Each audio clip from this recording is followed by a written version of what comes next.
Alpha Zulu à toi. J'ai passé plein de Noël loin de la maison. Un moment difficile pour les uns et de joie pour les autres. Ça fait 5 ans que je n'ai pas passé Noël chez moi. Je n'ai aucune idée avec qui je vais le passer. Et j'ai appelé maman pour dire merci. Bonne fête, il faut vraiment se réjouir de cette journée-là. Vous ne pouvez pas imaginer la joie que j'ai de voir quelqu'un que j'ai récupéré mourant, sorti d'hospitalisation en pleine forme. Madame, monsieur, bonsoir. Le prix Nobel de la paix a été attribué à Médecins sans frontières. Stop bombing hospital. Stop bombing health workers. Stop bombing patients. On a sûrement enlevé quelques grains de souffrance, mais sur des kilos ou des tonnes de souffrance. Donc, Every year for MSF is a challenge. It's the job that we do. Bienvenue dans Alpha Zulu, le podcast de Médecins sans frontières qui donne la parole librement à ceux qui connaissent l'organisation mieux que personne. Aujourd'hui, dans beaucoup de pays du monde, c'est Noël. C'est un jour de joie et de partage familial pour certains, mais c'est aussi un moment de solitude pour d'autres. Que vous soyez croyant ou athée, Noël, ça reste un jour qui cristallise beaucoup d'émotions. Aujourd'hui, vous allez découvrir comment mes invités fêtent ou ont fêté Noël sur le terrain. Comment ils vivent l'idée de ne pas être en famille, loin de chez eux, en ce jour hautement symbolique. Alors, quelles que soient les émotions qui vous habitent à Noël, préparez-vous un petit lait de poule, prenez quelques biscuits si vous reste un peu d'appétit et installez-vous confortablement pour découvrir les anecdotes de mes invités. Bonne écoute! Je suis avec Corinne qui va nous raconter une histoire de Noël. Alors, Corinne, pour commencer, est-ce que tu pourrais te présenter ? Oui, je m'appelle Corinne Peter, je vis en Suisse, je travaille avec MSF depuis de nombreuses années. Je suis infirmière et généralement, depuis pas mal d'années, je travaille sur un poste de responsable médical sur le terrain. Je suis un dinosaure MSF. J'ai passé plein de Noël loin de la maison. Donc ça se mélange un peu dans ma tête, mais c'est toujours un moment particulier. Je me souviens en tout cas en avoir passé 2 à Haïti, en avoir passé un à Agok au Sud-Soudan, en avoir passé un au Nigeria, aussi à Maïdougouri. Ce qui est très sympa, c'est l'énergie qu'on met à donner un semblant de Noël. Parce que souvent, le climat n'y est pas, le décor n'y est pas, la nourriture n'y est pas. Mais les gens qui savent qu'ils vont passer Noël en mission amènent tous un petit quelque chose. Quelqu'un amène du foie gras, quelqu'un amène du vin, quelqu'un amène un dessert. Enfin, particulièrement les Italiens, j'ai remarqué en mission, ils amènent toujours beaucoup de choses pour faire des petits plats comme ça. À Haïti, c'était tellement sympa parce qu'il y avait beaucoup d'Italiens qui cuisinaient. Et donc, je me souviens quand même de Noël, assez festif aussi pour la déco. À Maïdougouri, on avait trouvé des tissus qui avaient été achetés à la base pour faire des draps de lit. On avait fait des nœuds incroyables. Enfin, on avait réussi à faire une déco pas possible. Voilà, les arbres de Noël fabriqués en bois ou autres décorations. C'est toujours, on a beaucoup d'imagination dans ces moments-là. Et cette année, je devais aussi passer Noël à Biakato, un petit village au fin fond du Congo, très difficilement accessible, où je me trouvais encore il y a 3 jours pour l'épidémie Ebola. Et malheureusement, pour des raisons de sécurité, on a dû être évacués. Mais bien que les conditions de vie soient très dures là-bas, on était déjà quand même en train de penser à Noël et savoir qui avait quoi au fond de son sac. Et figurez-vous que le Philco, par exemple, il avait amené de quoi faire des sushis. Il y avait quelqu'un qui avait amené du foie gras. Moi, j'avais reçu des paquets avec du fromage et autres spécialités suisses. Enfin, voilà. Aussi, quelqu'un avait amené du vin. Donc, on était déjà, malgré les conditions difficiles et des fois, je n'ose pas dire la tristesse, mais oui, ce qu'on vit en mission, ça nous touche quand même beaucoup. Eh ben, on était déjà prêts à partager ça dans la bonne humeur et faire un maximum avec les moyens du bord. Et c'est toujours des moments très chaleureux et qui nous soudent beaucoup. Voilà, le fait d'être tous loin de notre famille et ensemble, ça crée des liens très forts et des moments dont on se souvient. Ouais, c'est vrai. Alors voilà, pour finir sur une note rigolote, je vais vous chanter une chanson de Noël de dinosaures. Petit papa Noël, quand tu descendras du ciel. Voilà, je vous la fais courte, c'est quand même mieux. Merci beaucoup Corinne. Bonjour Merveille, est-ce que tu pourrais te présenter ? Ouais, moi je m'appelle Merveille Mirindi. Je suis agent à l'MSF depuis le 16 août 2018, engagé à Bunia et puis détaché à Goma pour l'instant. En République démocratique du Congo, du coup. L'année passée, est-ce que tu as fait Noël avec MSF? L'année passée, on a fêté Noël ensemble avec les collègues MSF. C'était une fête vraiment très spéciale pour moi, une soirée vraiment exceptionnelle, marquante pour moi. Pourquoi c'était si marquant? Raconte-moi, qu'est-ce qui s'est passé? On avait organisé une soirée culturelle, traditionnelle, poétique, dansante. Est-ce que tu pourrais me décrire la soirée? Par exemple, tu parles de culturelle et dansante. Est-ce que tu pourrais me décrire qu'est-ce qui s'est passé? On a organisé une soirée, on a invité des musiciens traditionnels, des poètes, des musiciens R&B. On s'est vraiment régalé. Et je n'oublie pas toujours cette soirée-là. Nous tous, on est allés à la fontaine de Bunia. On est allés célébrer là-bas la fête. C'était vraiment, vraiment, vraiment très génial pour moi. Ouais. Donc toi, tu es originaire de République démocratique du Congo. Est-ce qu'il y a une tradition en RDC que vous faites pour Noël? Pour nous, la fête de Noël, parce que nous sommes dans un pays laïque, pour nous, la fête de Noël, c'est une fête vraiment qu'on célèbre avec beaucoup de considération chez nous. Tu vois les parents, les enfants qui vont à l'église. Après l'église, ils font des tours dans des lieux pour essayer de faire divertir les enfants. Et est-ce que c'était le premier Noël que tu passais avec différentes cultures? Est-ce qu'il y a des choses qui t'ont surpris ou qui t'ont étonné ou qui t'ont plu? Oui, pour moi, c'était la première Noël de célébrer avec d'autres personnes, les différentes cultures. Et c'était une journée vraiment très exceptionnelle. Est-ce que tu aimerais dire quelque chose à tous les gens qui fêtent Noël aujourd'hui? Et que tous les gens qui fêtent Noël aujourd'hui, que tu sois, d'abord les agents MSF, même si tu es en mission, tu es à la maison, vraiment, bonne fête. Il faut vraiment se réjouir de cette journée-là. Bonne fête à toi.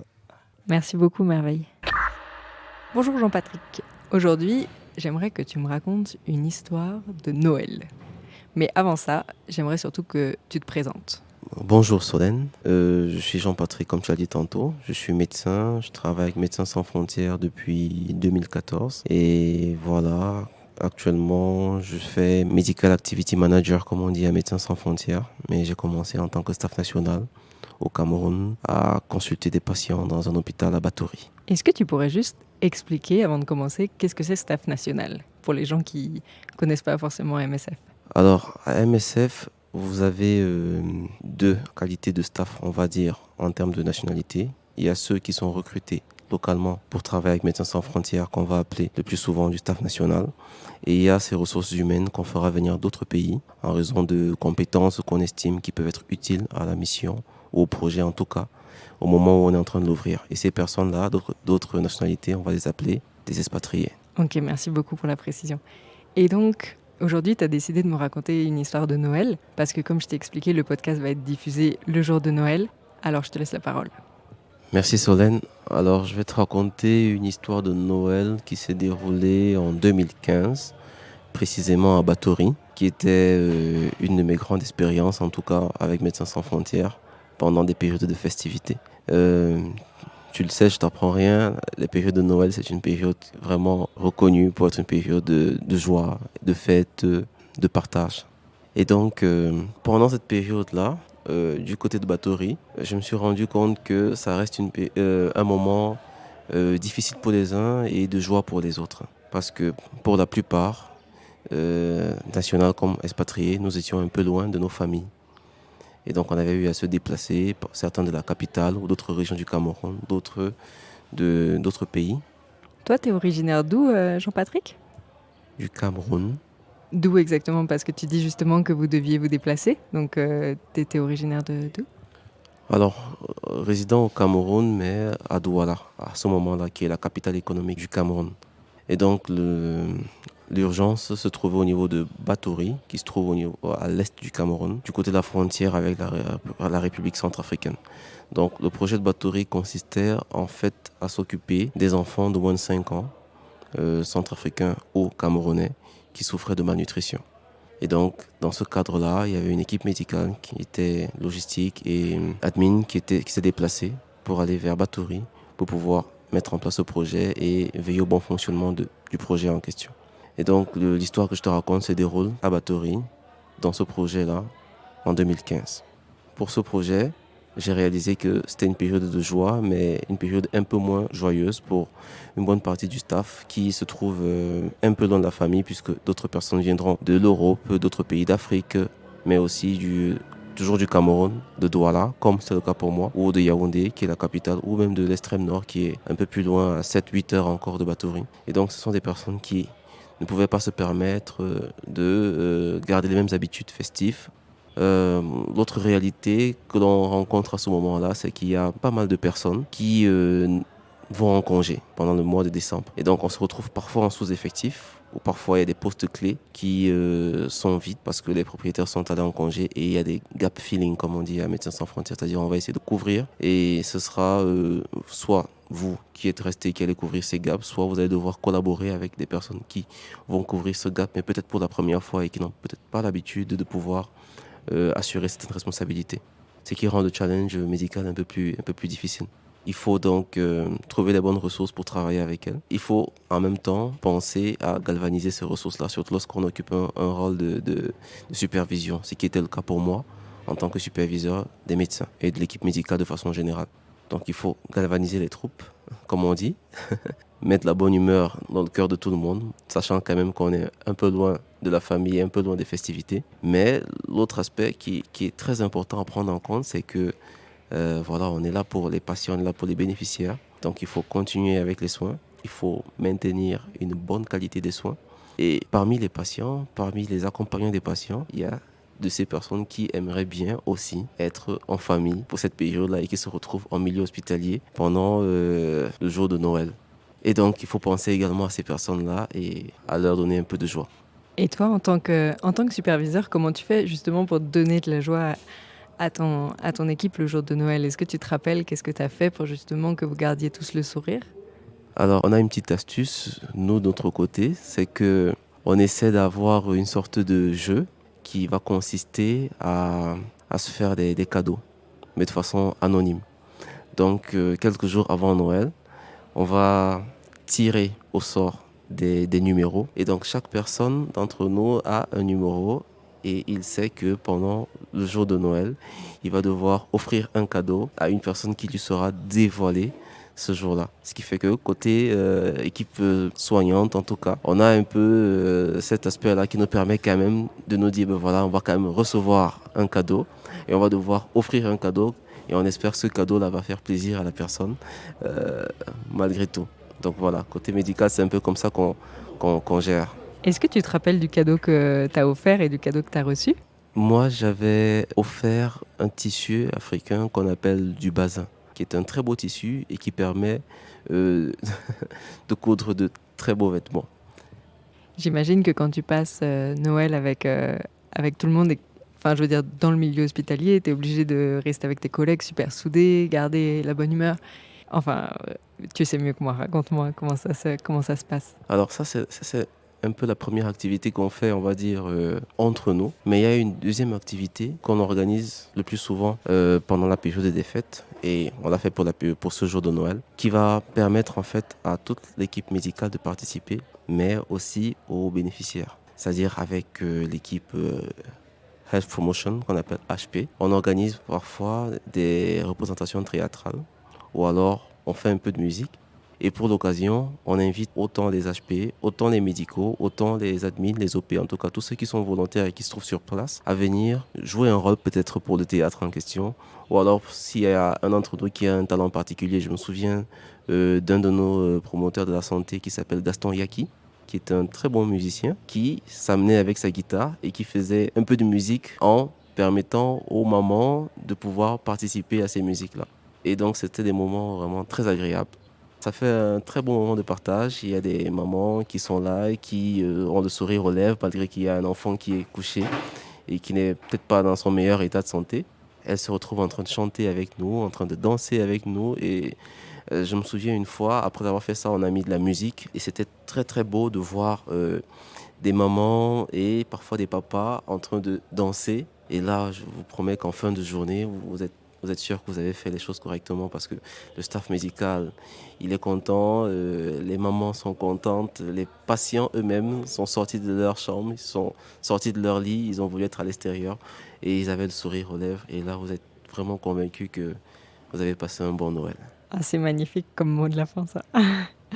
Est-ce que tu as un petit mot à dire pour les gens qui passent Noël aujourd'hui ? Alors pour toutes ces personnes-là, je voudrais dire que c'est probablement le meilleur moment où il faut être auprès des personnes qui ont vraiment besoin d'accompagnement. C'est lorsque on est en mesure de faire partager des moments importants comme cela à d'autres personnes que nous, qu'on sent vraiment la valeur de notre activité. C'est ce que moi j'ai ressenti au cours de mon Noël 2015 à Batory et c'est ce que je vous souhaite à vous, où que vous vous trouviez en ce moment. Merci beaucoup Jean-Patrick pour ton témoignage. Merci Solène et joyeux Noël à toi. Salut Alex. Est-ce que pour commencer, tu pourrais te présenter ? Je suis Alex Wade. Je suis le chef de mission au Congo RDC en ce moment. Est-ce que tu pourrais me raconter un souvenir de Noël que tu as passé sur le terrain ? Oui, je me souviens de le premier, parce que c'était le premier. Parce que c'était la première fois que j'ai passé Noël à la maison. J'étais au Tchad, à Béché, qui est tout à l'est. Et je suis parti de la maison, je crois, en septembre. Donc, tu vois, 3 mois avant Noël. Mais je suis parti pour 6 mois. Et donc, je crois que c'était ma mère qui était le plus triste, tu vois, parce qu'elle aime bien Noël et elle aime bien ses traditions. Et c'était la première fois que son fils n'est pas là pour la Noël. Donc, chaque année, c'est ma mère qui prépare les chaussettes de Papa Noël. Je ne sais pas comment tu appelles ça. Tu peux expliquer ça, parce qu'en France et en Suisse, en tout cas, on ne fait pas les chaussettes de Papa Noël. Non, mais vraiment? OK. Bon, donc je suis américain, je viens des États-Unis. Et aux États-Unis, tu fais des chaussettes de Papa Noël, où tu as les fausses chaussettes, tu vois, que normalement tu es censé accrocher sur le, comment dire en français, fireplace, le cheminée, ouais, accroché sur le cheminée. Et puis, tu vois, quand Papa Noël arrive, il remplit les chaussettes avec les trucs, avec les petits cadeaux, les bonbons, le chocolat. Il remplit les chaussettes le 25 décembre ? Oui, donc il arrive la nuit, entre le 24 et le 25. Donc tu te réveilles le matin, tu te donnes le 24, les chaussettes sont vides, ils sont accrochés là, et tu te réveilles le matin et ils sont remplis par Papa Noël. Ok, ça c'est cool. Et alors, raconte, qu'est-ce qui s'est passé avec ces chaussettes et ta maman au Tchad ? Ouais, donc ma mère voulait quand même si je suis pas à la maison, que je fête un peu la Noël. Donc elle a préparé en septembre ma chaussette de Papa Noël. Et je me souviens, j'étais en septembre, tu vois, en train de préparer ma valise. Aussi, une chose à noter, c'est que j'aime toujours être très, très efficace et léger avec ma valise, tu vois. Un des meilleurs compliments que je peux recevoir de ma vie, c'est quand j'arrive sur le train et quelqu'un voit ma petite valise et il dit c'est tout ce que tu as? Et je dis oui. Tu vois, donc là, je suis en train de faire ma valise dans ma petite valise. Et puis ma mère entre et elle arrive et elle a cette chaussette énorme remplie avec les cadeaux que je ne pouvais pas mettre dans ma valise, tu vois. Mais là, elle était trop déçue parce qu'elle a passé le temps dessus. Donc, évidemment, je suis obligé, je dois prendre cette chaussette de Papa Noël. Je ne veux pas la laisser à la maison. Donc, je dois enlever certains trucs de ma valise que je voulais amener sur le temps avec moi pour faire l'espace pour cette chaussette de Papa Noël. Ce que j'ai fait, hein, donc j'arrive en septembre au Tchad avec ma chaussette de Papa Noël que j'ai cachée dans mon armoire parce que c'était un peu lente avec les collègues. Mais quand même, finalement, j'étais trop content, Noël, d'avoir cette chaussette de Papa Noël, parce que finalement, au Tchad, c'était un tout petit projet, on n'était que 4 personnes, y compris moi, donc j'avais, tu vois, 3 personnes parler avec, 3 personnes faire la fête avec. Et donc finalement, quand je me suis réveillé le matin, le 25, j'étais trop content. J'étais comme « Oh, j'ai ma chaussette de Papa Noël, c'est trop bien !» J'attendais 3 mois d'ouvrir ce truc. Et donc là, je suis sur le bonbon qu'ils ont tous fondu, mais aussi les cartes Noël et les photos et les petits cadeaux. Donc J'étais content et j'ai appelé maman pour dire merci. Oh. Est-ce que tu peux me raconter aussi le Noël que tu avais passé au Liban? Oui, le deuxième Noël dehors de la maison, c'était au Liban. Tout ce que je peux dire là, c'est que si jamais tu as la chance de fêter Noël au Liban, il faut aller fêter le Noël parce qu'il adore. Tu vois, et, il fête trop bien.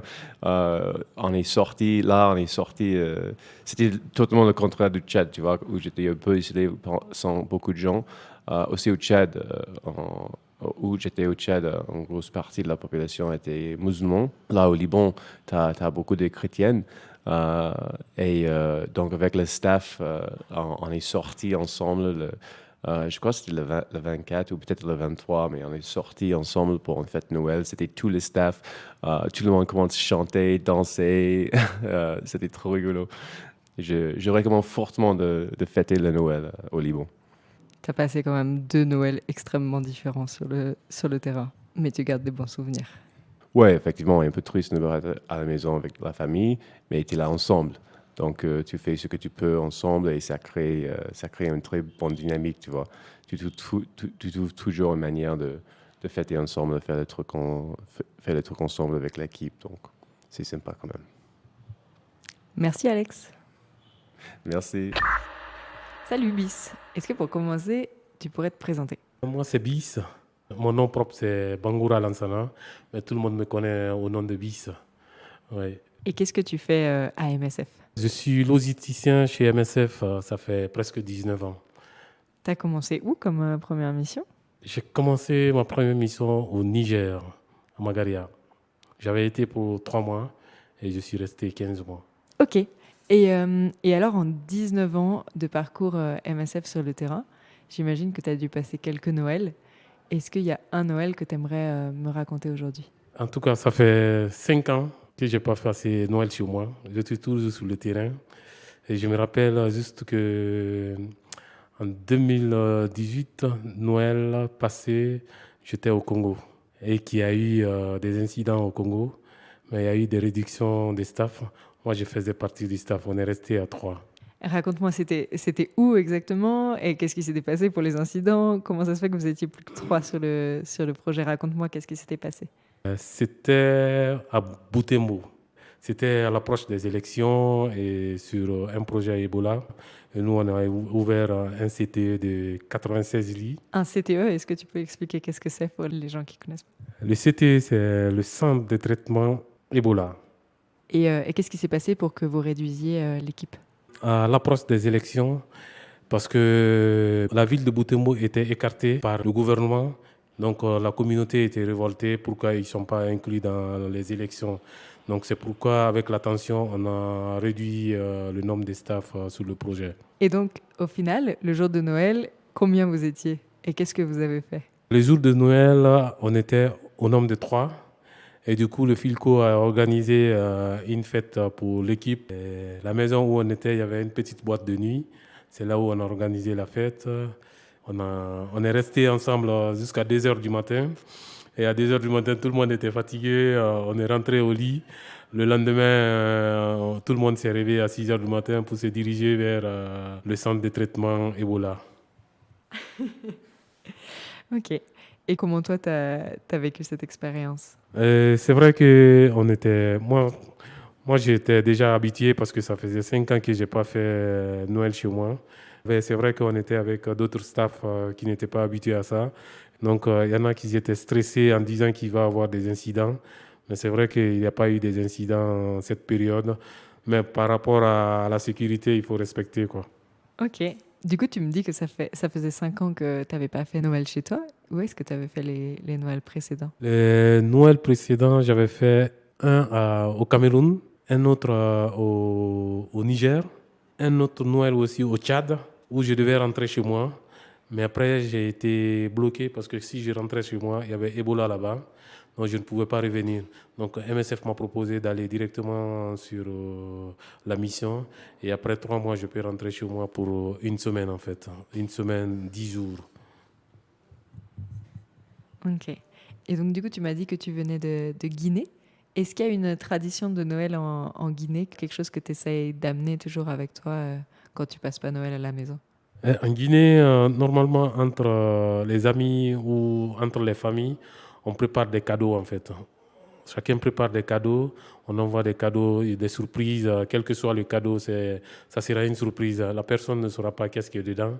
Donc tu mets ça, tu emballes ça, tu lui donnes. Voilà, c'est comme ça se passe. Et donc, du coup, quand tu es sur le terrain, est-ce que tu fais aussi des cadeaux aux gens avec qui tu es? Est-ce que tu gardes cette tradition ou pas? Oui, effectivement, avec le Filco, on avait demandé à tout le monde de préparer un cadeau. Donc, nous avons fait ça. On a mis ça dans un carton. Et le jour de Noël, on a ouvert ça. On a demandé à chacun d'aller chercher son cadeau où c'est écrit son nom. C'est comme ça qu'on avait fait aussi à Boutembo.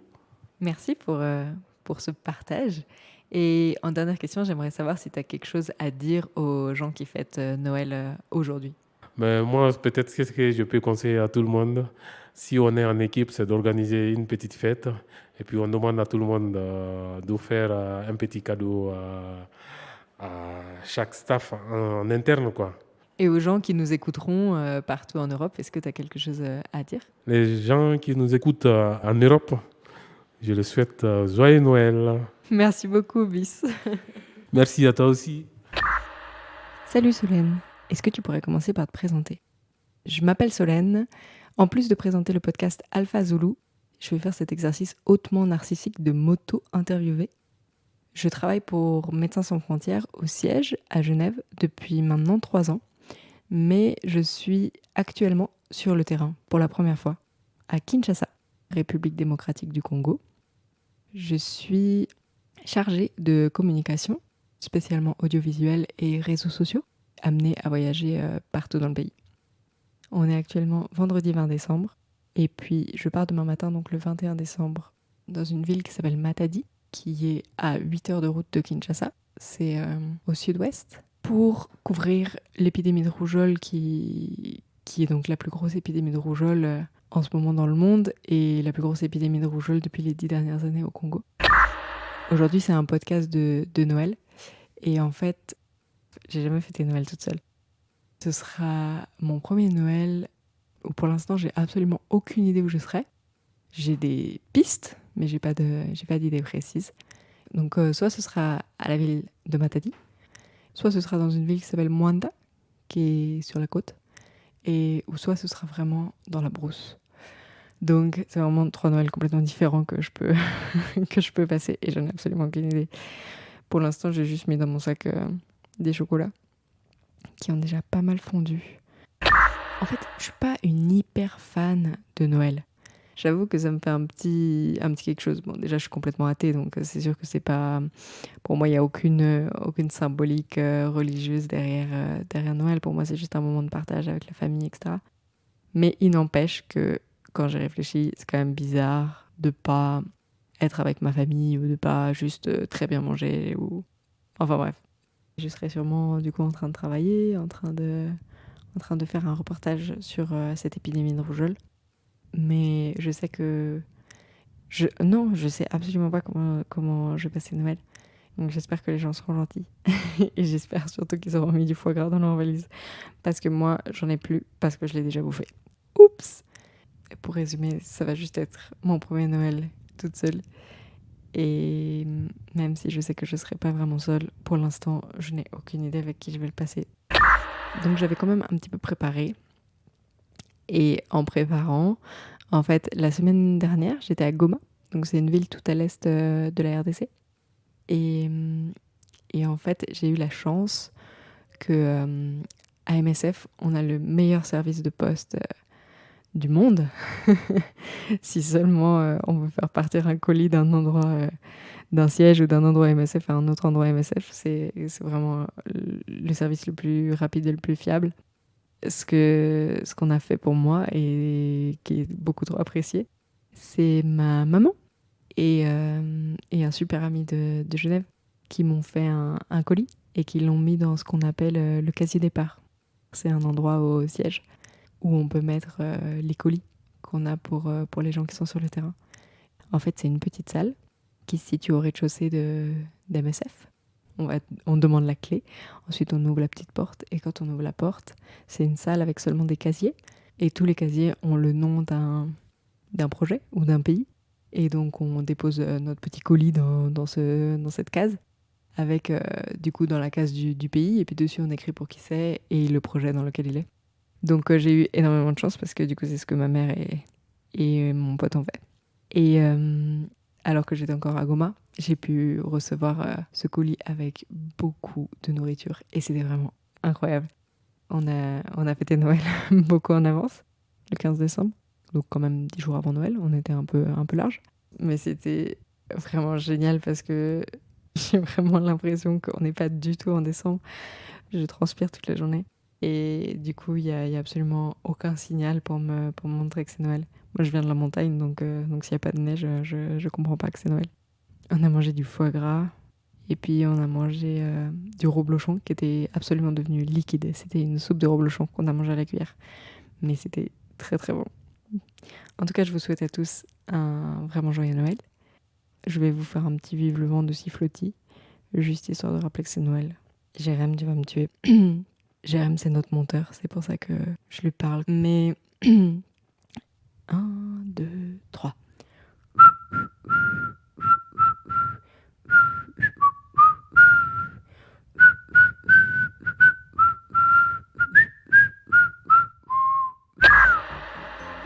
Merci d'avoir écouté cet épisode d'Alpha Zulu. Si vous avez aimé le podcast, nous vous invitons à le partager autour de vous, à vous abonner et à nous laisser beaucoup d'étoiles, de pouces, enfin ce que vous voulez, mais dites-nous si vous l'avez aimé. Si vous voulez écrire un message à l'un de nos invités ou à moi-même, vous pouvez le faire à l'adresse podcast@msf.org. Je vous souhaite à tous un joyeux Noël et on se revoit l'année prochaine, en 2020, pour un 3e épisode d'Alpha Zulu. À bientôt!